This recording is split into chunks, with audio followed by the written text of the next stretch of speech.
বিসমিল্লাহির রহমানির রহিম। দেখো, অষ্টম শ্রেণীর অনুশীলনী 2.2 এর 3 নম্বর প্রশ্নটি। বার্ষিক শতকরা 10 টাকা মুনাফায় 5,000 টাকায় 3 বছরের সরল মুনাফা ও চক্রবৃদ্ধি মুনাফার পার্থক্য নির্ণয় করো বা কত। বার্ষিক শতকরা 10 টাকা মুনাফায় কথার অর্থ কি? 10% হারে। কত পার্সেন্ট হারে?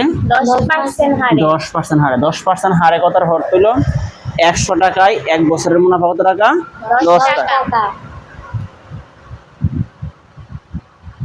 100 টাকায় 1 বছরের মুনাফা 10 টাকা। এখানে 100 হলো আসল, 1 হলো সময়, আর 10 হলো মুনাফা। 100 টাকায় 1 বছরের মুনাফা 10 টাকা। P N I. পি দিয়ে প্রিন্সিপাল মানে মূলধন, এন দিল টাইম সময়, আই দিল ইন্টারেস্ট মুনাফা। আর 100 টাকায় 1 বছরের মুনাফাকে বলা হয় মুনাফার হার আর রেট অফ ইন্টারেস্ট। এবার আসো, বার্ষিক শতকরা 10 টাকা মুনাফায় 5,000 টাকায় 3 বছরের সরল মুনাফা ও চক্রবৃদ্ধি মুনাফার পার্থক্য কত? মোস্ট ইম্পর্টেন্ট একটা অঙ্ক। সরল মুনাফা অঙ্কটা হলো I is equal to PRN। I হলো কি? মুনাফা। P হলো আসল, আর হলো মুনাফার হার, আর N হলো সময়। প্রথমে লিখতে পারো, দেওয়া আছে কি? দেওয়া আছে আসল P is equal to কত? 5,000 টাকা। 5,000 টাকা। এরপরে কি দেওয়া আছে? মুনাফার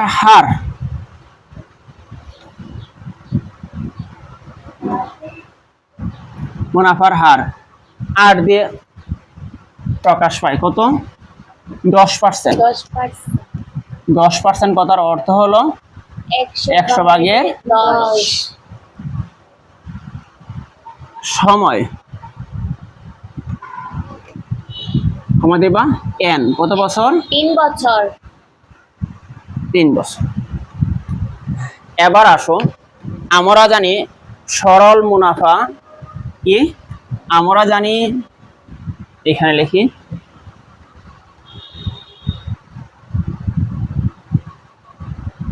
আমরা জানি সরল মুনাফাকে আমরা কি দ্বারা প্রকাশ করি? আই দ্বারা। সরল মুনাফা I is equal to PRN। P K আসল, এখানে আসল কত? 5,000 টাকা। 5,000। আর কত? 100 ভাগের 10। আর N কত? 3 বছর। 3, তাই না? টাকা। এ শূন্য কাটা, এ শূন্য 3 5 15 আর 2টা শূন্য। তাহলে এখানে 10% মুনাফায় 5,000 টাকায় 3 বছরের সরল মুনাফা কত টাকা? 1500 টাকা। এল আমার সরল মুনাফার মান। আমরা কিন্তু সরল মুনাফা এভাবে করতাম পারতাম। কিভাবে? দেখো, যে 10% মুনাফায় কমা দিয়ে 100 টাকায় 1 বছরের মুনাফা কত টাকা? 10 টাকা। সুতরাং 1 টাকায় 1 বছরের মুনাফা বাড়বে না কমবে? কমলে ভাগ মানে নিচে। Very good. এবার দেখো, আমার গোল হইলো এখানে আছে 10%। কত পার্সেন্ট? 10%। 10% কথার অর্থ হইলো 100 টাকায় 1 বছরের মুনাফা 10 টাকা। এবার বলছে 5,000 টাকায়, 5,000 কি আসলের ঘরে বসবে না? এক অর্থাৎ বসবে। 5,000 টাকায় কত বছরের? 3 3 বছরের। বছরের। মুনাফা কত? মুনাফা নির্ণয় করতে বলছে, তাই না? জি। যে কথাটা বার করতে বলে ওই কথাটা আমরা সবাই শীর্ষে লিখি। তো দেখো 100 টাকায় 1 বছরের মুনাফা 10 টাকা, 1 টাকায় 1 বছরের মধ্যে 100 ভাগের 10 টাকা, এবার 100 থেকে হবো 5000। 5000 5000 টাকায় 1 বছরের মুনাফা বাড়বে না কমবে? বাড়বে, কারণ আগে ছিল 1 টাকা। 1 টাকায় মুনাফা যত টাকা হবে 5000 টাকায় মুনাফা কি সে হবে? অবশ্যই বেশি হবে। বাড়লে গুণ, গুণ মানে উপরে উপরে, তাহলে 10 গুণ 5000 নিচে হলো 100 টাকা। এবার আসো, তাহলে 5000 হয়ে গেল 100 টাকার কলামে 5000 হয়ে গেল। এখন একের কলামে 3 বছর, তাই না? জি। তাহলে এখন একটা আছেই, তাহলে সুতরাং 5000 টাকায় 3 বছরের মুনাফা বেশি হবে না কম হবে? অবশ্যই বাড়বে, কারণ আগে ছিল 1 বছর। 1 বছরে যে টাকা ইনকাম করবে সে কি 3 বছরে সেম পরিমাণ টাকা ইনকাম করবে? জি না, বেশি করবে না কম করবে? বেশি। বাড়লে গুণ, গুণ মানে উপরে আগে 10 গুণ 5000 তো আগেই ছিল, আরো হইলো 3, আর নিচে হইলো 100 টাকা। এ শূন্য কাটা, এ শূন্য কাটা, 3 5 15, 15 কে 15, আর এখানে একটা শূন্য আর এখানে একটা শূন্য, দুইটা শূন্য। তাহলে আমরা এইভাবেও লিখতে পারি। ক্লিয়ার কথাটা? জি। তাহলে দুই ভাবেই সম্ভব। এবার আসো সরল মুনাফা নির্ণয় হলো। এবার আসো চক্রবৃদ্ধি মুনাফা। চক্রবৃদ্ধি আসলে দেখো আমরা একটা চক্র করি। এটা হলো আমার আসল, আমি 100 দিয়ে ধরি। ধরো আমার আসল কত টাকা? 100 টাকা। ধরো 100 টাকা। মনোযোগ, এখানে আমার প্রিন্সিপাল কত? 100। এটা আমার টাইম 1 বছর, 2 বছর, 3 বছর, 4 বছর, 5 বছর, 6 বছর, এরকম ভাবে ঘুরলো। হ্যাঁ, আমার রেটটা কত গো? 10%। 10% কথার অর্থ হলো প্রতি 100 টাকায় আমাকে মুনাফা দিবে কত টাকা?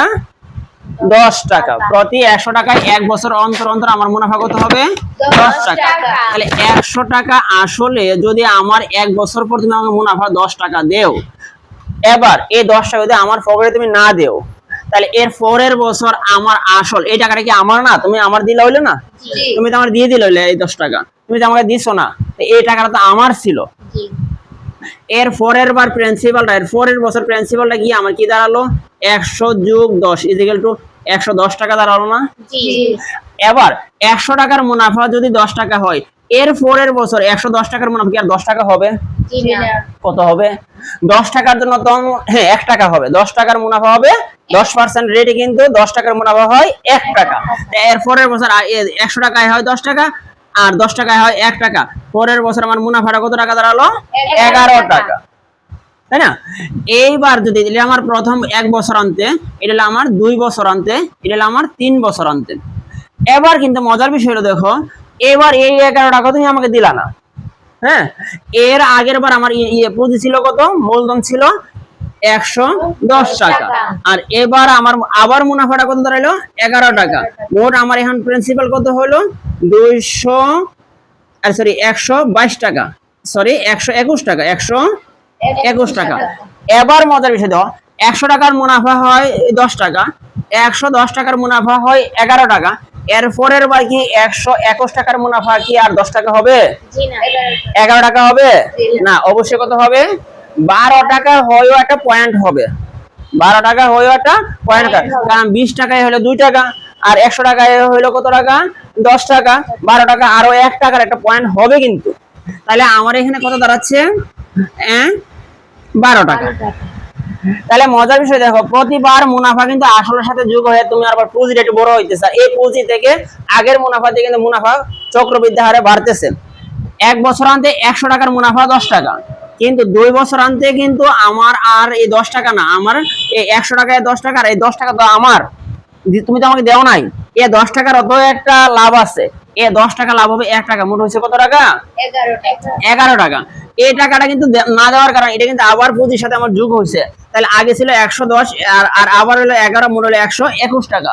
100 টাকার মুনাফা হলো 10 টাকা, আর 21 টাকার মুনাফা হলো তোমার 12.01 বাই সামথিং এরকম একটা হবে। তাহলে ধরুন আমি পয়েন্ট বাদ দিলাম, তাহলে আমার কত হলো?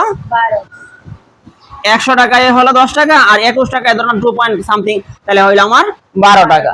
এর পরের বার এবারও যদি আমার টাকাটা না দেও, কিন্তু আমার এর আগের বার পুঁজি ছিল কত 121 টাকা, আর এখানে হয়েছে আমার কত 12 টাকা আমার মুনাফা। এই মুনাফাটা না দেওয়ার কারণে যখন আমার পুঁজির সাথে এড হবে, তখন আমার হবে 2 আর 1 3, 2 আর 1 3, আর 133 টাকা। এবার 133 টাকা দেখো 4 বছর আনতে গিয়ে আমার মূলধন সরি মুনাফাটা কত দাঁড়ায়, 100 টাকার মুনাফা 10 টাকা, আর 33 টাকার মুনাফা হলো 3 টাকা, ইজিক্যাল টু 13 টাকা। আরো 3 টাকার একটা ছোট একটা পয়েন্ট আসবে, 0.3 কথার কথা সামথিং। হ্যাঁ, তাহলে দেখো এরপরের বার আমার কি দাঁড়াইলো 13 টাকা দাঁড়ালো। তাহলে আমার এখানে পুঁজি হইতেছে 113, 33 প্লাস আবার মুনাফা হলো 13। এরপর এরকম ভাবে চক্রবৃদ্ধি হারে বাড়তি থাকবে, তাই না? আর এটা কিন্তু যুক্তিসঙ্গত, যুক্তিসঙ্গত না? কেন যুক্তিসঙ্গত?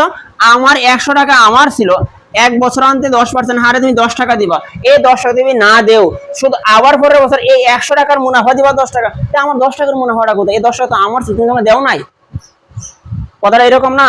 100 টাকা যদি লাভ হয়, তাহলে 10 টাকারও তো কিছু একটা লাভ হবে, কি হওয়ার কথা না?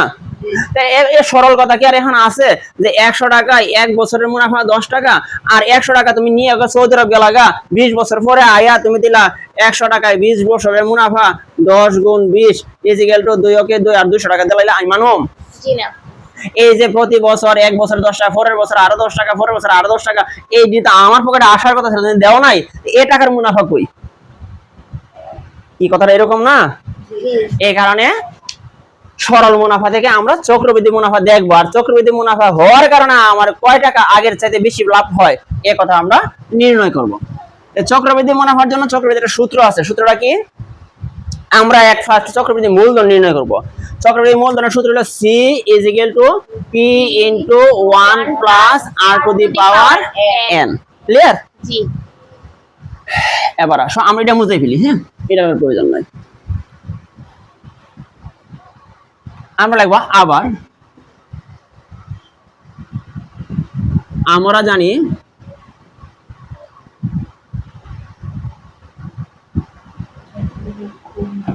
চক্রবৃদ্ধি মূলধন C = P × 1 + R to the power n। B কত? আসল।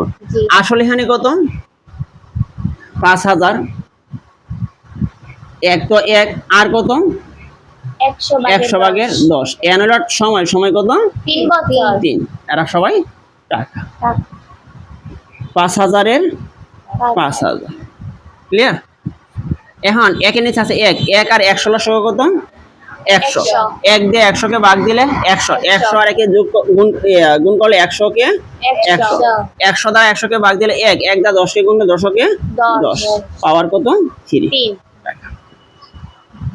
5000 এর 5000, নিচে 100 এর 100, আর 100 আর 10 যোগ করলে 110, পাওয়ার কত? 3 টাকা। এবার আসুন 5000, তাই না, গুণ এই রেটটা কাটাকাটি করলে এখন আসবে 1.1 টু দি পাওয়ার 3 টাকা। কারণ 110 কে 100 দ্বারা ভাগ দাও, 110 কে যদি তুমি 100 দ্বারা ভাগ দাও আসবে 1.1। 110 কে কি 110 ভাগ হলো 100 আসবে কি 1.1, তারপর পাওয়ার 3। এবার আবার লিখো 5000 এর 5000 গুণ 1.1 কিউব কথা, a কিউব যদি আমার a গুণ a গুণ a হয়, a কিউব যদি a গুণ a গুণ a হয়, b কিউব যদি b গুণ b গুণ b হয়, x কিউব যদি x গুণ x গুণ x হয়, তাহলে 1.1 কিউব কথার অর্থ হইতো 1.1 গুণ 1.1 গুণ 1.1। জি। তাহলে 1.1 গুণ 1.1 গুণ 1.1 এভাবেও তুমি করতে পারো, নতুবা তোমাদের সায়েন্টিফিক ক্যালকুলেটরে তুমি দেখবা 1.1 লেখার পর এরকম একটা চিহ্ন আছে না, এই চিহ্নটা চাপ দিয়ে তুমি 3 তে চাপ দিবা, দেওয়ার পর তোমার একটা মান আসবে টাকা। তাহলে এর সবটি গুণ করলে কি দাঁড়ায়? 5000 গুণ 1.1 গুণ 1.1 গুণ 1.1 দাঁড়াইল হইল 6655 টাকা। এরকমটা দাঁড়াইলো না? জি আমি আবারও দেখাচ্ছি 5000 গুণ 1.1 গুণ 1.1 গুণ 1.1 ইজিক্যাল টু 6655 টাকা। এই টাকাটা কে? এই টাকাটা হলো সমৃদ্ধি মূলধন অথবা চক্রবৃদ্ধি মূলধন। তাহলে চক্রবৃদ্ধি মূলধন কথার অর্থ হইলো এখানে আমার আসলও আছে মুনাফাও আছে। কি মুনাফা আছে? চক্রবৃদ্ধি মুনাফা আছে। তাহলে এখন আমরা লিখবো সুতরাং চক্রবৃদ্ধি মুনাফা, চক্রবৃদ্ধি মুনাফা মুনাফা, চক্রবৃদ্ধি মুনাফা is equal to C minus P.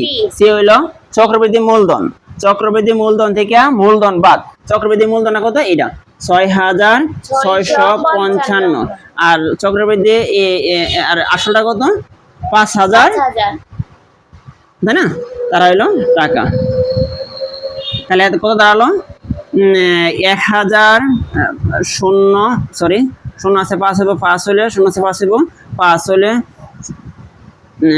শূন্য আছে 6 হইব, 6 হইলে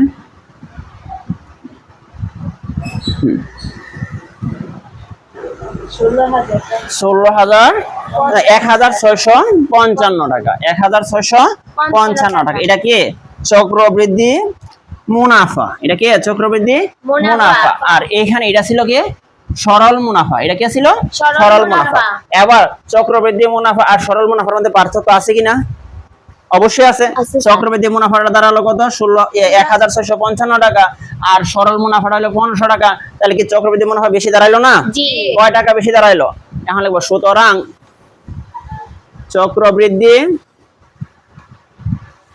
মুনাফা মুনাফা ও সরল মুনাফা সরল মুনাফার পার্থক্য সমান সমান। চক্রবৃদ্ধি মুনাফাটা কত? 16,655 আর সরল মুনাফাটা কত? 1500। এরা কি? টাকা। তাহলে কত দাঁড়াচ্ছে? শূন্য আছে 5 হইব, 5 হইলে শূন্য আছে 5 হইব, 5 হইলে 5 আছে 6 হইব, 1 হইলে। তাহলে সরল মুনাফা এবং চক্রবৃদ্ধি মুনাফার পার্থক্য দাঁড়ালে 155 টাকা। এই 155 টাকাটা কিন্তু ওই চক্রবৃদ্ধি মুনাফা থেকে লাভ হয়েছে, মুনাফা থেকে লাভ। হ্যাঁ, মুনাফা থেকে লাভ। তুমি বারবার যে আমাকে মুনাফাটা দেও নাই, এক বছরান্তের মুনাফা থেকে, 2 বছরের মুনাফা থেকে এবং 3 বছরান্তের মুনাফা থেকে, মুনাফা থেকে লাভ হচ্ছে 155 টাকা। আর যে ওই আসলতে 5000 টাকার লাভ তো 1500 টাকাই। তাহলে সরল মুনাফা আর চক্রবৃদ্ধি মুনাফার পার্থক্য কি দাঁড়ালো? 155 টাকা। মোস্ট ইম্পর্টেন্ট অঙ্ক। এই অঙ্কটা তোমার 8 এর ফাইনাল পরীক্ষা অবশ্যই বোর্ড পরীক্ষায় আসবে।